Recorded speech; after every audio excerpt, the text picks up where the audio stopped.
Redline logbook here for Don Machi, Hestia Familia, part 11. Where we left off, the Zenos were just saved and everything was going back to normal between Bell and Eyes. And Bell realizing that if he wants to fulfill all of his goals, he's got to get stronger. And so we start off with Bell leveling up to level 4. And as a level 4, he got 2 new abilities. One is Escape, which allows him to increase his speed when he's running away from something. And also a skill that increases all of his stats when fighting bull monsters. This is specifically used for his final duel against his rival, Asterius. The first thing he does after leveling up is he goes off to the place where him and Eyes train, hoping to see her. She's not there, unfortunately. She's busy doing something that we'll talk about in the Loki Familia videos. But Fels shows up, and he's there to talk about Bell about the Zenos, and that if Bell truly wishes to find a world for the Zenos to live amongst humanity, he has to successfully get to the bottom of the dungeon. And Bell obviously wants to know what he means by that, and so he asks, what's at the bottom of the dungeon? What is the dungeon? Can you explain that to me?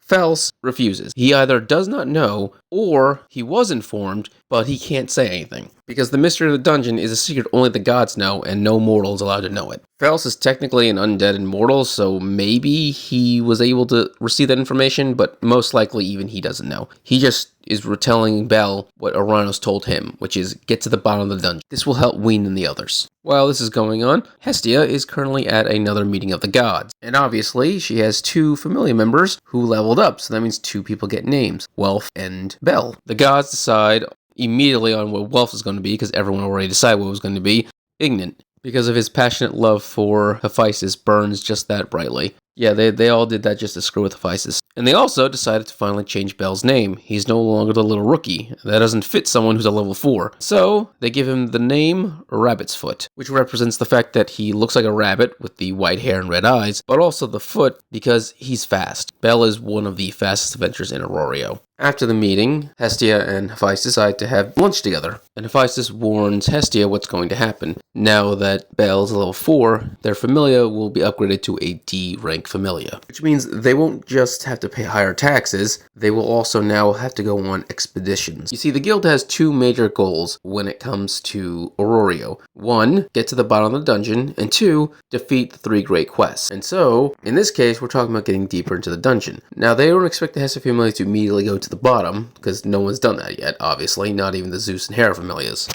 But they do expect you to start working towards getting to the bottom. And so, the guild will then give you a letter, which will be an exhibition order, where you will either A, pay a fine, or you have to go deeper into the dungeon than you've ever gone before, and you have to bring back proof that you've gone deeper than before. Usually this means collecting pieces of monster, or materials that are only found on a certain floor. And right as Hephaestus is warning Hestia about this, Bell receives a letter from Ina, informing him that his Familia now has to go on an expedition. He brings back to the Familia, and they all begin to discuss what they're going to do. Obviously, they don't want to pay the fine, so the plan is to go on the expedition. They read the rules, which is your Familia, the Hestia Familia, must consist of 50% of the expedition party, which means they're allowed to get help from other Familias, but they cannot exceed the number of people that the Hestia Familia will be sending into the dungeon. Otherwise, it's no longer the Hestia Familia's party, it's now considered a group of Familias going to the dungeon together. The Hestia Familia has 5 members, Bell, Lily, Welf, Mikito, and Harahime, so which means they can have up to 5 people join them. The Hestia Familia then discuss amongst each other what their plans are going to be and who they're going to invite. They decide to invite any members of their allies, which are the Miek Familia, the Takamichi Familia, and the Hephaestus Familia. And also, they're going to still stay in the middle floors. They're just going to go a little bit deeper into the middle floors. The Takamichi Familia agrees to send in Oka and Chikasa since they're both level 2. Chikasa just leveled up alongside Bell and Welf. The Miek Familia are going to send in Daphne and Cassandra. They're both level 3. Naza, because of her trauma, is incapable of going into the dungeon again, but she doesn't plan to supply them with as much of her potions and items that she can. And Hephaestus outright just rejects Hestia, not because she has anything against going on an expedition with her. The problem is, she is not considered a dungeon exploring Familia. She's classified as a trade Familia. They're blacksmithing. But if she sends people on an expedition, the guild can then revoke the trade, and she will then become an expedition Familia, which means she would then be forced to send her Familia members on expeditions. And obviously she doesn't want that. I mean, they're blacksmiths. Now, yes, there was a group of blacksmiths that was assigned on an expedition with the Loki Familia, but those were special circumstances that the guild basically just said, okay, yeah, Loki Familia needs you, that's fine. That's basically what they did. That just wouldn't fly with the Hestia Familia. They're just not that big. And with their plans set and them getting all ready, that's when Aisha shows up. She found out about the expedition thanks to the Hermes Familia. Why did Hermes know? Well, he's the one who actually sent the Hestia Familia on the expedition. He actually asked Oranos to do this, so this way the Hestia Familia won't get involved with Noxus and Evilus. He believes they'll be safer in the dungeon. And boy, was he wrong. So Aisha shows up. She's now the 5th member to join that's outside the Hestia Familia, so now they have 10-man group. And also, she decides, me and Belle are both level 4, we're strong, we can easily get down to the lower floors. There's no reason for us to waste our time staying around the middles. Don't be chickens, let's do this. And so, with Belle's manhood on the line, he agrees to go deeper into the dungeon, to the lower floors. But now, because they're going to the lower floors, each of them realize they require training to get stronger, because most of them are level 2 or lower. Belle's training doesn't require him to get stronger, he's already a level 4 now. What this requires is improving his mind. So Belle goes to Ina and basically asked for the most aggressive lessons she can give him on the lower floors. And he goes through complete Spartan teaching as she drills every bit of information that she has on the lower floors into his skull so he and his party can survive. Well, focuses on making as many magic swords as possible before the mission starts. This is the beginning of Lily really stepping up as the leader because she starts to get lessons from Cassandra on how to lead an expedition and how to command an army during a battle. In fact, Lily at this point starts to think of Cassandra as basically her master. Makoto trains with Jigasa and Oka under Takamajuchi, not as a way to get physically stronger, but as a way to increase their skills in hand-to-hand combat and weaponry. The goal that Takamajuchi wants to teach them is that there are ways to defeat someone who's stronger than you, human or monster, if you know the right technique. For example, he teaches Oka the perfect vertical slash, one that can cleave anything. At least that's the goal once he masters it. For Mikasa, he increases her ninja skills combined with martial arts. And finally, Horohime is locked in a room with Aisha, and Aisha gives her a grimoire and basically tells her she needs to learn a new spell. Basically, Aisha points out to her that giving 2 people level boosts and then falling over because you run out of mind is a complete waste, and she needs more powerful magic. A spell that can assist an entire party of people. With all training and preparation finished, and wearing their Undine cloaks, the Hestia Familia's party heads into the dungeon. And without incident, they head to the 25th floor, the beginning of the lower floors, an area of water, and many sea monsters, also known as the New World. Once again, the Hestia Familia's goal is to collect monster parts and also other materials that are only found in this region of the dungeon. And they go about this quite simply, killing some blue crabs, collecting their shells, and other monsters as such. They just continue on. Nothing really happens, that is, until an elf wanders towards them. This elf is actually Luvis. He's badly injured, he's missing an arm, and he's basically warning them to stay away, because he's currently being hunted by a monster. A moss huge, which should be in the middle floors, appears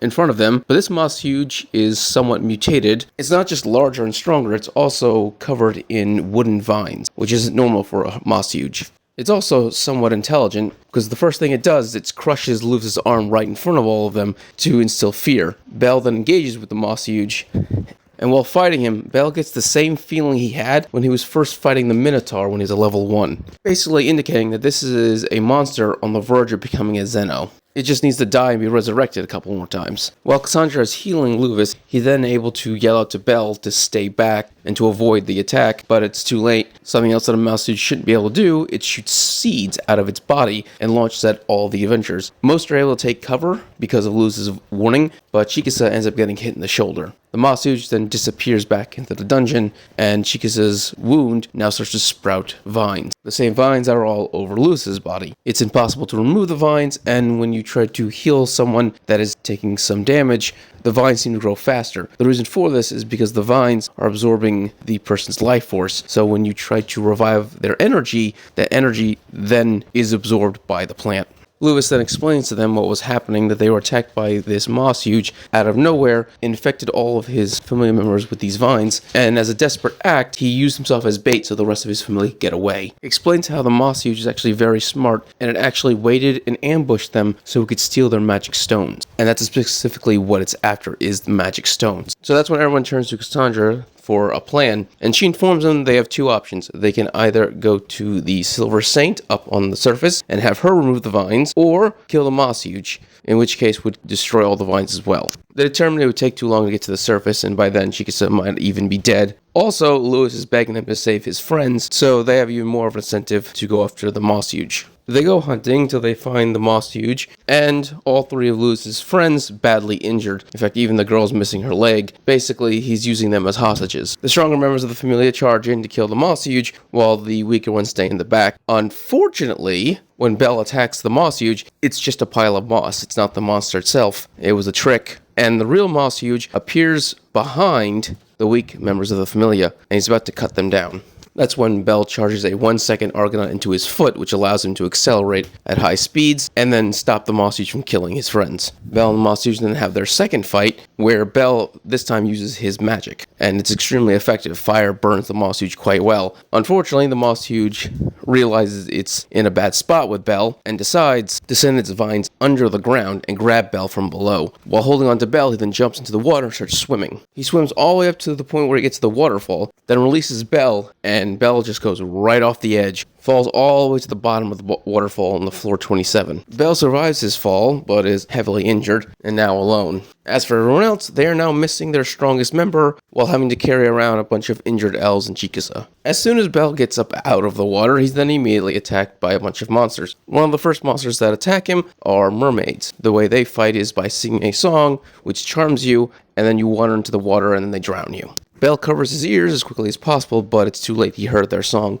and he waits to be charmed, but then nothing happens. He then just blasts one of them with a firebolt, killing it, and the others run away. Of course, Belle is unaffected because of his skill, Hara's phrase, but Belle doesn't know he has this skill and just assumes he grew a tolerance to charm thanks to the goddess Ishtar. That is when Belle is attacked by Yggdrasils, birds that basically do suicide charges at high speeds. They attack in packs, so this way even if one doesn't kill you, a swarm will, and Belle is actually being overwhelmed at first. But after Belle calms himself down, he realizes he doesn't need to retreat or run away from them, he just needs to defend. He pulls out both knives and cuts them all down. That's when he hears a clapping of applause. When he turns around, he sees a mermaid. This mermaid's name is Marin. She is a Zeno, but unfortunately for her, because she's a mermaid, she's incapable of walking, and so she's stuck in the waterways of the dungeon. The only reason why she revealed herself to Belle is because she can actually smell the other Zenos on him, and when he reveals that he knows who they are, she's actually very excited to actually meet a friend, because once again, she's stuck in the waterways, so she gets lonely pretty easily. Her introduction to Belle is quite unique, as the fact that she immediately bites her finger, causes it to bleed, and then shoves it into Belle's mouth. Belle, of course, tries to pull away, but she just forces it in deeper, and that's when Belle realizes he starts to heal. And then he remembers there's a drop item for mermaids, mermaid's blood, which is like the ultimate healing item that can heal any wound, even when you're on the verge of death. Belle also realizes at this moment that she has a very innocent and even weird personality where she doesn't have entire understanding about personal space or even oneself. So Belle obviously wants to get back to his friends, but Mirren is of course scared of the Moss Huge and doesn't want Belle anywhere near it. But eventually he's able to convince her to help him. She doesn't just give him directions back to the 25th floor, she actually starts to sing, and she's able to charm the weaker monsters around her. And of course she speaks monster, and so they're able to tell her where exactly he needs to go. Belle then follows her towards his friends. While Belle was dealing with all of that, his friends of course were being hunted by the Moss Huge. They actually stumble upon another group of adventurers that were attacked by the Moss Huge and now have vines growing out of them, Dormal and his dwarf Familia. So basically a party of injured people just keeps increasing. The Moss Huge is smart and realizes it can't beat Aisha, and so it comes up with a plan to do so. Starts a pass parade in 3 separate directions with a ton of monsters, forcing Belle's Familia and all the injured people to basically run in the direction that the Moss Huge wants them to. They're holding off pretty well, fighting the monsters as they try to escape, but then a dungeon irregular happens. A mass birth. Not 1 or 2, but dozens of blue crabs are born right in front of them, cutting off their path, and now they're completely surrounded. That's when Aisha then turns Luvis and Dormal and tells them to promise to keep their mouth shut about what they're about to see, and if they do reveal it, she's basically going to kill them. Scared out of their minds of Aisha and one of the monsters at this point, they actually decide to swear an oath. That's when Haruhime starts to chant her new spell. The power of this spell, full potential, is to create 9 magical tails. Right now she can only make 5. Each of these magical tails can be used with another spell to then cast the same spell multiple times. For example, if this was Leafia who had this spell, she could cast 5 Elven Accuracies at the exact same time. Haruhime only knows one other spell, and that's the level boost, but now she can give it to 5 people at once. So she'll level boost everyone in the party, and this turns the tides, obviously. Aisha even is gloating about it for a second. That is until she sees the Moss Huge.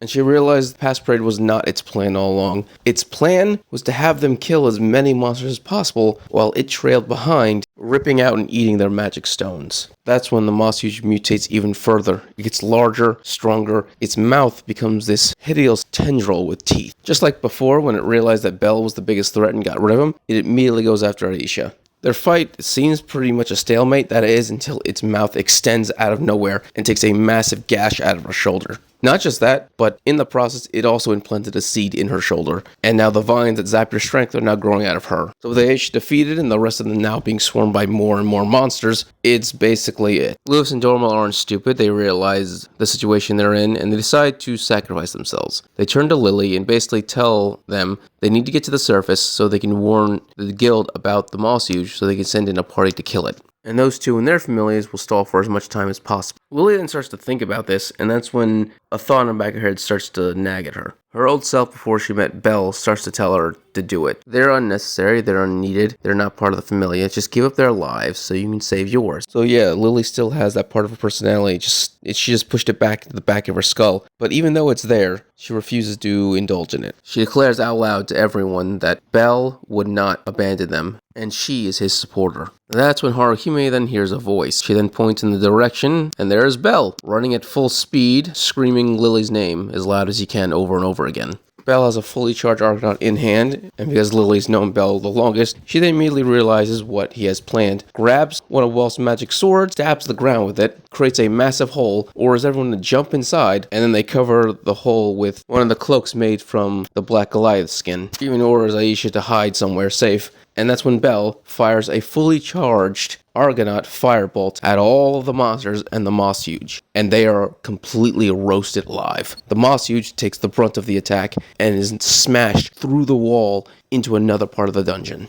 It only survived this attack because it was wearing Undine cloth after realizing that fire was its weakness. But even then, the Undine cloth is on the verge of ripping apart. Even the water magic of an Undine barely survived this attack. Belle, realizing the fight isn't over, starts to march towards the Moss Huge. Lily, of course, runs straight to Belle. She wants to hug him and be happy that he's back, but she has a job to do as his supporter. So instead, she takes out a double elixir so Belle can get his stamina and magic back. And the third and final fight between Belle and the Moss Huge then begins. The Moss Huge is stronger, but Belle is faster, and as a result, Belle never gets hit this entire fight. Instead, Belle is just slashing away at the Moss Huge, cutting him to pieces. The only reason why the Moss Huge even survives for as long as it does is because it's regenerating. And that's when everyone realizes that Belle is actually moving a lot faster than he was before. The reason is because Belle wasn't fully synced with his new level up. It's actually standard to train right after you level up before going off on an adventure because your body and brain aren't linked yet. Because Belle didn't do that, he was all messed up when he first fought the Moss Huge. But this time, he just got done fighting the Yggdrasil, which forced him to basically steady his mind and body together. With himself now fully in sync, he's vastly faster and is just overwhelming the Moss Huge. Those bullet seeds from before now look like slow motion to Belle. And that little trick of going underground to grab Belle isn't going to work twice. So the Moss Huge realizes it's basically screwed. But Belle's attacks aren't strong enough to kill it in one blow, and so it can regenerate. And so that's when Belle decides to do something new. Argonaut is an ability that allows Belle to charge to increase the power of his attack. If he adds it to his magic, it increases the power of his magic. If he adds it to a weapon, it makes the weapon more powerful, but it destroys that weapon. Except for the Hestia knife. The Hestia knife was perfectly crafted by Hephaestus, and so it cannot break. So Belle found out that if he blasts his firebolt into the Hestia knife and then immediately coats it with the Argonaut, the flame of firebolt gets held inside the blade, and both the blade and firebolt get charged. The Moss Huge immediately realizes that it cannot survive this attack, tries to run away. But of course, Welf isn't going to let that happen, uses Ice Magic Sword to freeze the water around them. And that's when Bell charges forward with his ultimate attack, Argo Vesta. And the last thought of the Moss Huge before it is completely obliterated by Bell is that if it ever reincarnates, it will never go near a white rabbit again. After the Moss Huge dies, all the vines that are infecting everyone, of course, turn to ash as well and disappear. Unfortunately, a lot of people are still injured. They've lost all of their supplies, so finishing their expedition is impossible. They accept the inevitable and decide to head back to the 18th floor, the safe zone of Ruraria, where the greatest tragedy will ever fall to the Hestia Familia will begin. Alright, if you enjoyed this video, subscribe, give it a thumbs up so you can enjoy more Don Machi and other things. Thank you and have a great day.